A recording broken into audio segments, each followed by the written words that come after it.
अतिथिगणों का स्वागत और अभिनंदन करती हूँ। और साथ ही आप सभी को बताती हूँ कि आज हमारे लिए बहुत ही हर्ष और उल्लास का दिन है कि आज आरसीटी बागपत को 12 वर्ष कंप्लीट हो चुके हैं। आरसीटी बागपत जिले में ही बहुत ही उत्कृष्ट कार्य कर रही है और 12 साल कंप्लीट कर चुकी है। जिस 12 साल में हमने टोटल 7436 कैंडिडेट को टेंड किया है सर, और उसमें से 5584 कैंडिडेट हमारे आज बहुत ही सफल हैं और बहुत अच्छा कार्य इस बागपत जनपद में कर रहे हैं, जो कि अपने पैरों पर भी खड़े हैं और अपने परिवार का और अपने समाज का, अपने ज़िले का नाम रोशन कर रहे हैं। जिसमें से 3070 बच्चे ऐसे हैं हमारे जिन्होंने हमारे ही बैंकों से क्रेडिट लिंकेज कराकर ही अपने काम को शुरू किया है। तो आरसीटी के बारे में मैं यही बताना चाहूँगी कि आज का जो दिवस है वो हमारे लिए बहुत ही उल्लास का दिन है और आज हमने इसीलिए ही आज ये प्रोग्राम को वो किया है। तो अगर मैं बात कहूँ कि आरसीटी बागपत की, तो इससे अच्छा कोई सेंटर इस बागपत जनपद के लिए नहीं है, जो कि बहुत सारे बेरोजगार युवक और युवतियों को, महिलाओं को, समूह की महिलाओं को आगे बढ़ने का एक बहुत ही अच्छा जरिया है। और ज़्यादा से ज़्यादा ट्रेनिंग यहाँ पर लोग कर रहे हैं और बहुत ही अच्छा काम यहाँ पर कर रहे हैं। इसी क्रम में मैं डीएम साहब का, माननीय जिलाधिकारी महोदय जी का बहुत बहुत हार्दिक अभिनंदन करती हूँ। सीडीओ सर जो हमारे बीच में है, श्री एमएल व्यास जी सर, उनका बहुत बहुत हार्दिक अभिनंदन करती हूँ। डीडीओ सर का हार्दिक अभिनंदन करती हूँ और साथ ही वीडियो मैम ज्योति बाला जी का बहुत ही हार्दिक स्वागत करती हूँ। और हमारे क्षेत्रीय प्रबंधक अश्वनी कुमार सर का बहुत बहुत हार्दिक अभिनंदन करती हूँ। और साथ ही हमारे एलडीएम सर का, जो कि यहाँ पर हमारे साथ ही रहते हैं हमेशा ही, लेकिन आज मैं उनका बहुत बहुत हार्दिक अभिनंदन करती हूँ। और साथ ही हमारे डीडीएम सर हैं मिस्टर सोमीरपुरी, जो कि डीडीएम नाबार्ड है, उनका भी मैं बहुत बहुत हार्दिक स्वागत अभिनंदन करती हूँ। और आप सभी लोगों से अपेक्षा है कि आप लोग तालियां बजाकर सर का स्वागत करें।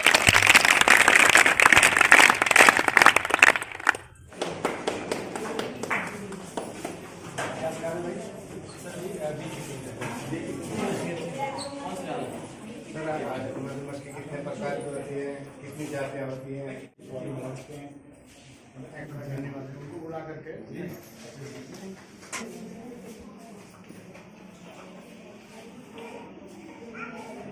हमारे यहाँ जो बहनें आने में उपस्थित हैं, आज के इस 12 वर्ष पूर्ण करने के लिए आप सब लोगों को बहुत बहुत बधाई। और इन 12 वर्षों में हम लोगों ने काफ़ी कुछ नया और अच्छा काम किया है। मुझे पूरी उम्मीद है कि इसी लगन और मेहनत के साथ ये संस्थान आगे भी और लोगों को प्रशिक्षित करता रहेगा और नए आयाम को छुएगा। हमारे सबसे नज़दीक इस जनपद के कौन सा शहर है? सबसे नज़दीक बताइए, आपके सबसे नज़दीक कौन सा शहर है? बड़ौद शहर है क्या? मेरठ कितना दूर है यहाँ से? दिल्ली कितना दूर है? सबसे नज़दीक जो सबसे बड़ा और इकोनॉमिक सेंटर है वो दिल्ली है। और आने वाले वर्ष में 2024 में जैसे ये देहरादून इकोनॉमिक कॉरिडोर का निर्माण हो जाएगा, दिल्ली के अक्षरधाम मंदिर से और आरसीटी आने में 30 मिनट से ज़्यादा का समय नहीं लगेगा, मैक्सिमम 30 मिनट। दिल्ली के इतने नज़दीक होते हुए भी हम लोग अभी दिल्ली का फ़ायदा नहीं उठा पाए, और वो फ़ायदा हम लोग चाहते हैं कि हमारे समूह की बहनें और आप सभी लोग उठाएं। कैसे? दिल्ली में डेली करोड़ों करोड़ों रुपए की सब्जी की खपत होती है, करोड़ों रुपए की, और वो सारी सब्जी बागपत से बहुत छोटा हिस्सा, मतलब 1% भी नहीं है। हम लोग आधा पौना % के आसपास भी नहीं होंगे, बहुत कम हमारा प्रोडक्शन है। हमारे जनपद से केवल गाजर जाती है और थोड़ा बहुत खरबूजा जाता है, बस, बाकी कुछ नहीं बेचते हम लोग। आपको पता है खरबूजा फेमस है, आप लोगों ने सुना ही होगा करके। हम लोगों का जो प्लान है, हम लोग एक मिशन चालू करना चाहते हैं, जिस मिशन का नाम है, सब्जी को हिंदी में क्या कहते हैं, शुद्ध हिंदी में?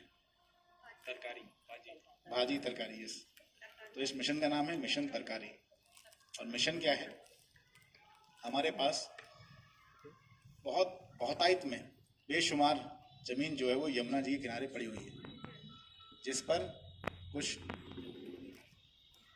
अलग किस्म के लोग जो है इसको ठेके पे, पट्टे पे उठाने का काम करते हैं और राजस्व को हम लोग को चूना लगाते हैं बेसिकली। तो हम लोगों ने प्लान किया है कि अगले 1 महीने में हम ये ज़मीन, सारी ज़मीन, करीब 1000 बीघा ज़मीन है, जो कि हम खाली करा रहे हैं।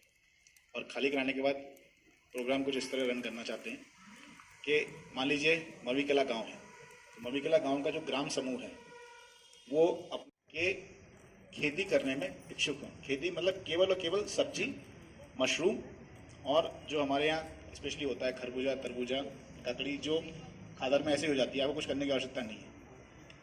वो चिन्हित कर लें। आप अगर कहीं हमको 1 बीघे पे करना है, हम 1 बीघे ज़मीन आपको देंगे। आप कहेंगे 5 बीघे पे कर सकते हैं हम 5 बीघे ज़मीन आपको देंगे। आप कहेंगे 50 बीघे पे कर सकते हैं, हम 50 बीघे ज़मीन आपको देंगे। ज़मीन मेरी, बीज भी मैं उपलब्ध कराऊंगा, पानी भी मैं दिलवाऊंगा। आपको सिर्फ 2 चीज़ें करनी है, वहाँ वो सब्जी उगवानी है, उसकी देखरेख करनी है और ये सुनिश्चित करना है कि जब वो सीज़न ख़त्म हो तो सब्जी वहाँ पे अच्छे से पैदावार हो। उस सब्जी जो पैदा होगी, उस पैदावार हुई सब्जी की आपके खेत से ही डिलीवरी भी हम लोग सुनिश्चित कराएंगे। जो हमारे जनपद के FPO बने हुए हैं नाबार्ड के माध्यम से और जो योजनाएं उनके माध्यम से, उनसे आपका टाई अप होगा और एक रेट फिक्स किया जाएगा। मान लीजिए अगर हम गाजर सीजन में 4 रुपये किलो खरीदते हैं, ठीक है, तो हम सब कुछ काट कूट के अपना एक रेट फिक्स कर लेते हैं, जो आप और हम बैठ के मिलेंगे, सब ठीक है चलो, क्योंकि हमें कहीं जाना नहीं पड़ता, हम 3 रुपये में अपने खेत से दे देंगे। वो 3 रुपये वो FPO आपको उपलब्ध कराएगा। अब वो कितने बेच रहा है उससे हमको कोई मतलब नहीं। आपको आपके 3 रुपये चाहे 2 रुपये में जा रही हो मार्केट में, चाहे 4 रुपये में जा रही हो, आपको आपके 3 रुपये मौके पर उपलब्ध कराए जाएंगे, जो कि आपके समूह के खाते में उपलब्ध हो जाएंगे। आपको ग्राम समूह के बेसिकली मैं बता रहा हूँ, क्योंकि बहुत सारे समूह इन्वॉल्व होंगे तो सबके खाते में बेचना सुनिश्चित नहीं। और ये पूरा करने के बाद, क्योंकि ज़मीन हमारी है, बीज भी हमारा है, पहली बार आपको सब्सिडी दिला रहे हैं, नेक्स्ट ईयर में आप अपना किसी योजना से करिएगा। उसके बाद जो चीज़ें बची उसमें केवल आपकी मेहनत है, थोड़ा बहुत देख रेख है, पशुओं से उस सब्जी को बचाना है और ये सुनिश्चित करना है कि ये हमारी जो सब्जी लगी है या जो हमारे फल लगे हैं वो पैदा हो जाए बेसिकली। अब तक के प्रोग्राम में करने में कोई दिक्कत है? कर सकते हैं हम लोग, नहीं कर सकते? कर सकते हैं। ये करने के बाद जो भी प्रॉफिट आपको हो रहा है, आपको 3 रुपये हमने दिए पर किलो के हिसाब से। अगर आप ये कहेंगे नहीं सर हमारा 1 रुपया खर्च हुआ है 1 किलो के हिसाब से, तो हम 1 रुपया मान लेंगे। आप कहेंगे 1.25 रुपया हुआ है तो 1.25 रुपये मान लेंगे। बेसिकली एक बैठ के मिलकर निर्णय लिया जाएगा कितने रुपए का एक मेहनताना या वो माना जाए, वो आपका कटवा दिया जाएगा। वो आपने इक्विटेबल डिस्ट्रीब्यूशन करिए, 5 लोगों ने मेहनत करिए, आप लोग 5 लोगों में बांट दीजिए। जो प्रॉफिट हुआ आपको, मान लीजिए आप इस पूरे कैलकुलेशन में शकल जो आई हुई आपकी वो 2 रुपये हुई, अगर 4 रुपये के हिसाब से हम लोग देख रहे हैं तो 2 रुपये जो हुए उस 2 रुपये में 50% पैसा वो समूह का ही रहेगा। मतलब 1 रुपया आपका है, आप जैसे खर्च करना चाहें करें, उस समूह की व्यवस्था है, हम उसमें कोई रिस्ट्रिक्शन करेंगे।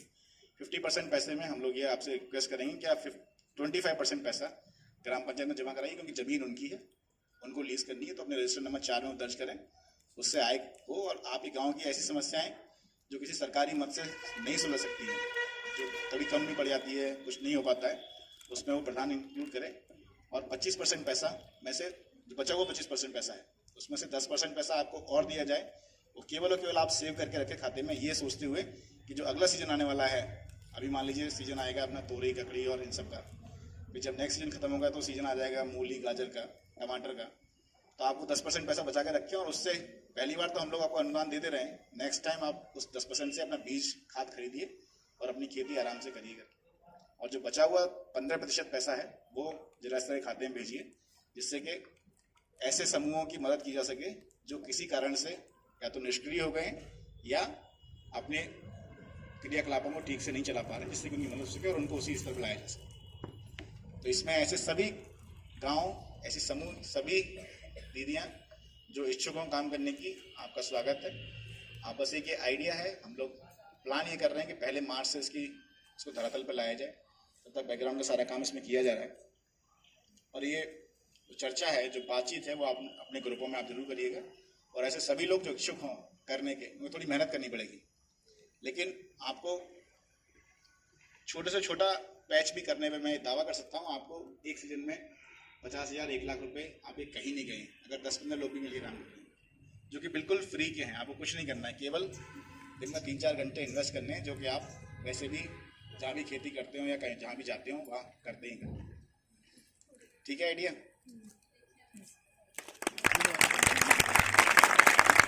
सभी बातें कवर कर ली गई हैं।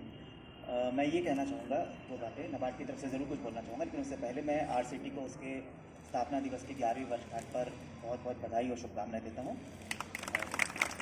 मैं ये ज़रूर बताना चाहूँगा कि डायरेक्टर साहब थोड़ा हिचकते हैं शायद, या तो बताने में पब्लिक के लिए बात कि हमारे जो RCT है ये यूपी का one of the better RCTs के अच्छा आरसीटी माना जाता है।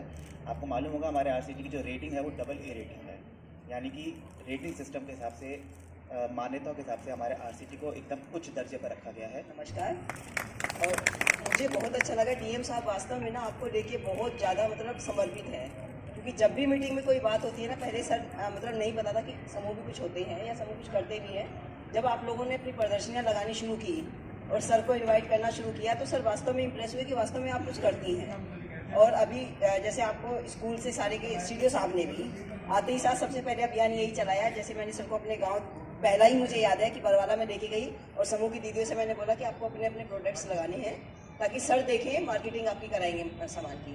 सर ने उसी दिन प्रॉमिस कर दिया था कि मैं LED बल्ब, क्योंकि वहाँ पे वो लगा हुआ था, और प्लस जो मसाले थे कि उनको दिलवाया जाएगा। तो सर ने ही डीएम साहब के सामने प्रपोजल रखा उस चीज़ का, हमने भी रखा था कि सर वास्तव में प्रोडक्ट्स हमारे अच्छे बन रहे हैं। तो जब हमारी समूह की दीदियाँ प्रोडक्ट्स कहते हैं मेकर के साथ, उनको सबसे बड़ी समूह के साथ दिक्कत यही आती थी कि वो सामान बना लेती है, उन्हें अपनी शक्ति का पता है कि उन्हें कोई भी काम अगर हम सौंप देते हैं तो वास्तव में दिल से वो दीदी बैठी है अचार मुरब्बा लेके, आपका भी जाएगा अचार मुरब्बा। वो जब भी आती है ना मुझे बड़ा अच्छा मतलब एक सम्मान के साथ उस चीज़ को। और सबसे बड़ी चीज़ मुझे देखो, मेरे बड़ों से आई हुई है ये, मतलब कोई दूरी अब इनके लिए मायने नहीं रखती, सबसे अच्छी जागृति इनके अंदर जो है। और मुझे सबसे अच्छी फीलिंग जो इनके साथ जुड़ के लगती है ना, मुझे मदरहुड वाली फीलिंग आने लगी आपके साथ जब से जुड़ी ना। मुझे ऐसा लगता है कि मेरे बच्चे ऐसा हो। और वास्तव में मैं किसी भी समूह की दीदी को कितना भी अगर वो झगड़ रही है आपस में, एक बार डांट दिया ना तो दूसरी बार मुड़ के वापस नहीं आती। ये तो आएगी कि मैडम बुरा मत मानना, कोई बात नहीं आप, लेकिन मेरे से ऐसे ही प्यार बना के रखना। तो वास्तव में जो मदरहुड वाली फीलिंग्स आपने मुझे दी, कहते हैं ना समर्पण, अपना बना लेना,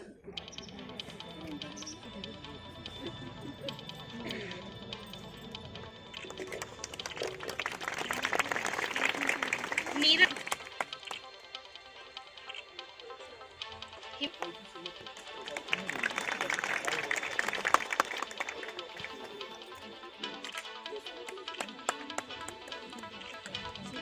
शालिनी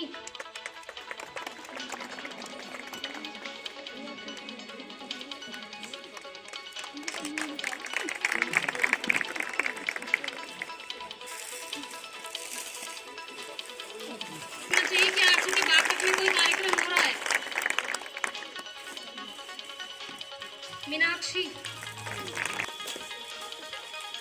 अनु,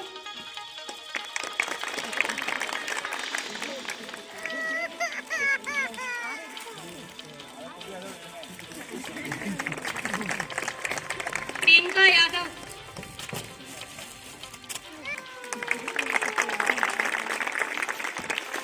इंद्रेश, दीपाली,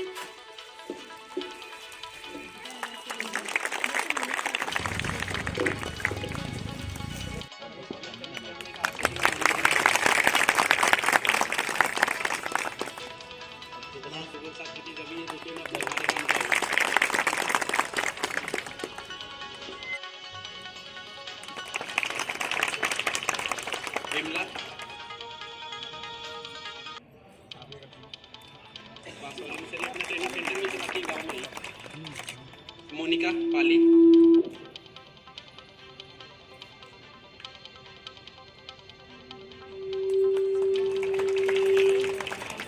उर्मिला, राजपुर खानपुर। सर इन्होंने ट्रेनिंग में क्या अगरबत्ती का काम शुरू किया वहाँ पे राजपुर खानपुर में। ज्योति पदरा,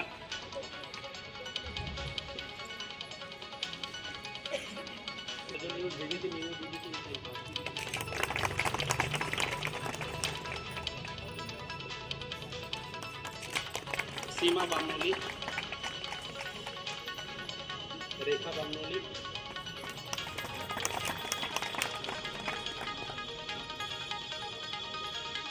मुकुल,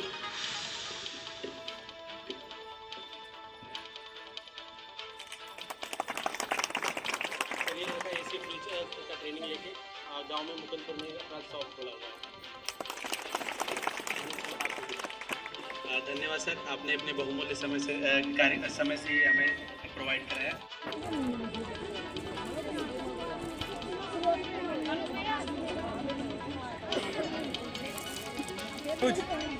अनुज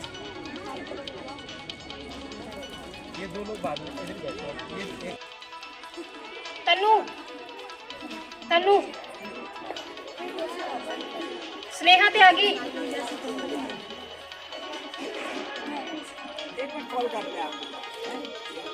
शिवानी त्यागी पिंकी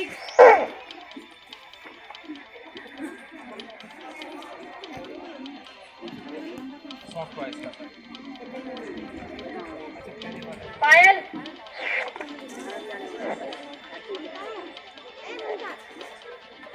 अंजलि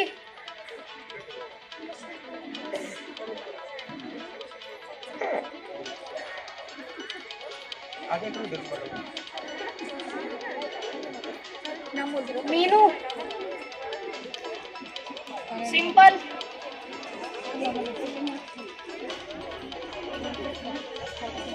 सीमा कोमल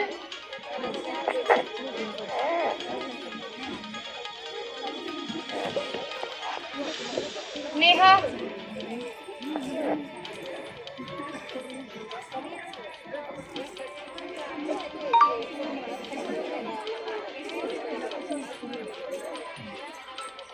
सोनिया त्यागी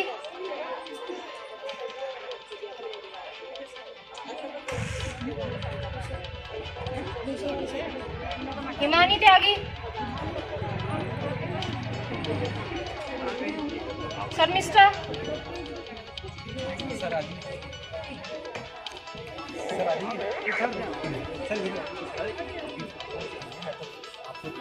शर्मिष्ठा श्वेता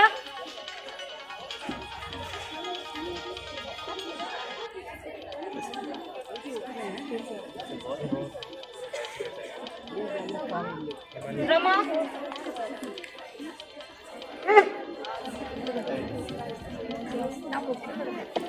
अरुणा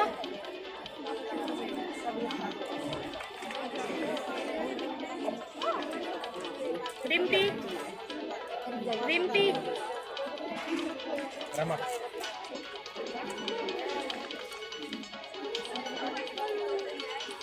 अरुणा राखी सलोनी रिम्पी आराम जल्दी जल्दी आ जाओ राखी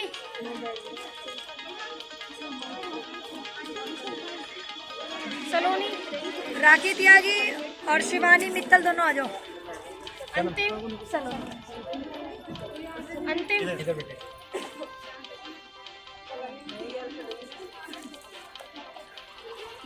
राखी त्यागी शिवानी शिवानी मित्तल अब ब्यूटी पार्लर के बैच से शिवानी पीछे जाओ दूसरी शिवानी सोमपाल अन्नू आप ब्यूटी पार्लर वाले बैच से आ जाए बंद कर दो। अन्नू कहाँ है? पायल रजिया लाइट मारी थी कैसे अन्नू रजिया रजिया नरगिस नरगिस अमृता यादव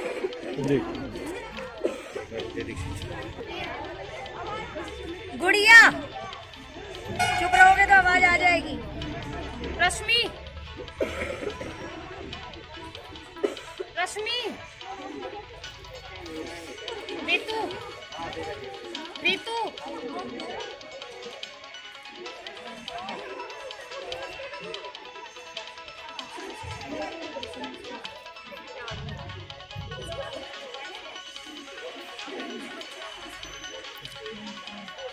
आलमा राखी राजवीर राखी राजवीर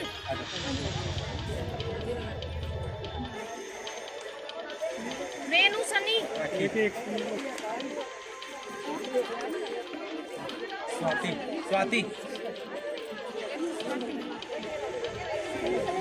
अंजलि अंजलि हरिंदर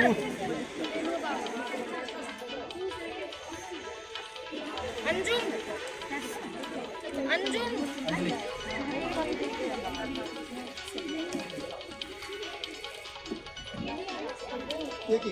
पूजा अंजू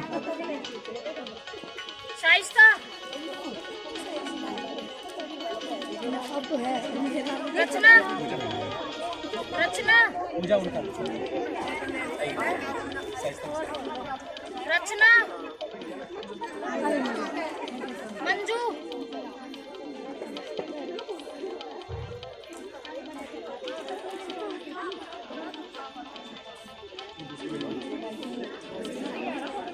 नेहा नेहा काजल चौहान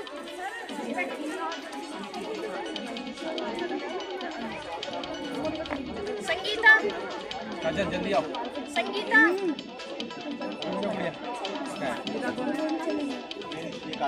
काजल खुशी संगीता खुशी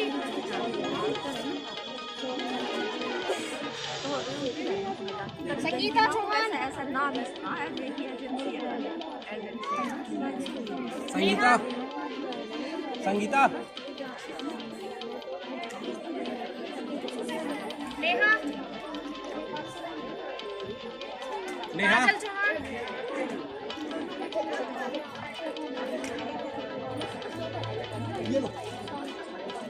रीमा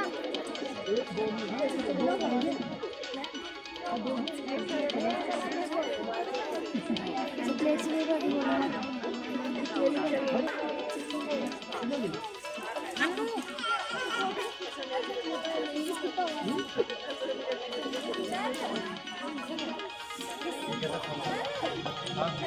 किसका रह गया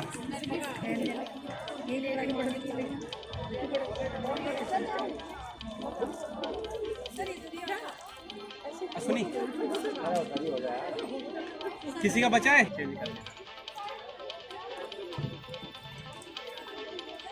इधर आओ ये बात इन्हें तो मिल गई।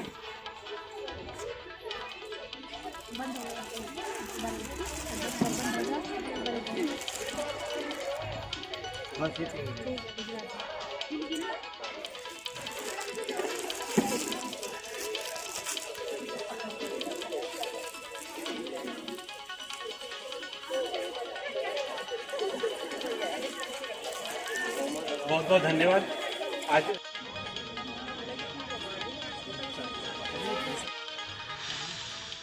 पूनम डगरपुर बलराम